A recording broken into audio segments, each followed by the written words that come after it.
It is a country with an appalling record on human rights, condemned in a report by our own Foreign Office and by repeated United Nations investigations. So why is Britain deporting Tamils back to Sri Lanka, where they fear they will be tortured or even killed, amid claims the Home Office passed on sensitive case details to the very government which these asylum seekers are fleeing from? Tonight, the Home Office insists they didn't, but 2 days before their deportation, we've spoken to Sri Lankans who fear Britain's decision endangers their lives. Here's our Foreign Affairs correspondent Jonathan Miller, a warning his report does contain extremely distressing images. Despite a growing volume of evidence that at least 40,000 Tamil civilians were killed in the dying days of a bloody 30-year war, not a single member of the Sri Lankan armed forces or government is today under investigation. Just under 2 years ago, Channel 4 News broadcast this shocking video purporting to show Sri Lankan soldiers summarily executing bound, naked, blindfolded Tamil prisoners. The video was authenticated by the United Nations. Tonight, startling new mobile phone footage deemed prima facie evidence of war crimes will be broadcast raw and uncut on Channel 4. This time 3 bound prisoners, at least one of them female, shot in cold blood.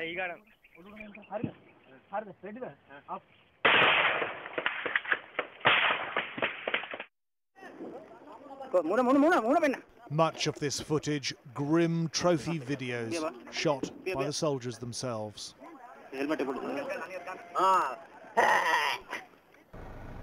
2 years on, and northern Sri Lanka remains a closed military zone. The Tamil Tigers, accused of war crimes themselves, were defeated. But today the Tamil people appear defeated too, crushed, vanquished, and living in fear of their lives. Sri Lankan Tamils who fled to the United Kingdom only to have their claims for asylum rejected are detained and then deported back to Sri Lanka. Channel 4 News has learned that one such removal flight, a chartered Airbus A330, is scheduled to depart for Colombo at 5 p.m. this Thursday. The Home Office has refused to confirm this flight's existence, but we've obtained one of the deportation orders, flight number PVT030, to Sri Lanka on Thursday. Human rights groups have documented the arrest, abduction, beating, torture and disappearance of some of those who've been removed from the UK in the past. But the Home Office told us that things have improved in Sri Lanka, and they say, and I quote, "It's now safe to remove people there." Today, accompanied by a lawyer, I went to a removal centre near Heathrow to meet one failed Tamil asylum seeker who strongly disagrees. We're not allowed to film him, but he's among 40 facing deportation on Thursday. 5 of the 40 claim that Home Office officials passed to the Sri Lankan authorities confidential documents relating to their failed asylum claims, placing them at even more serious risk. I've just met one of the Sri Lankan Tamils who's received a deportation order, meaning he'll be sent back to Sri Lanka on Thursday's flight. And he's also one of those who claims that potentially incriminating documents were passed to the Sri Lankan authorities here by officials from the British Home Office. He told me with tears in his eyes how he fears he'll be killed were he to be forcibly deported on Thursday. And in April he tried to commit suicide to avoid being put on an earlier removal flight. Now, his lawyer says that what has happened constitutes a serious breach of confidentiality in contravention of UN guidelines and the Home Office's own rules.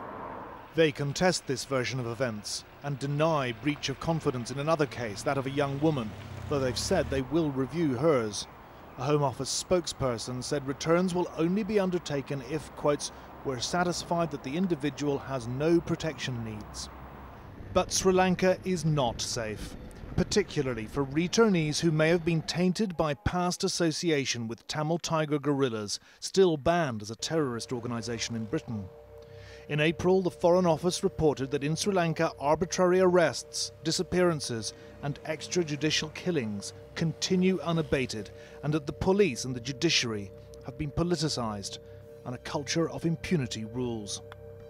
Jonathan Miller reporting, and you can see that special investigation on Channel 4 tonight. That's Sri Lanka's killing fields here, Channel 4, 11:05.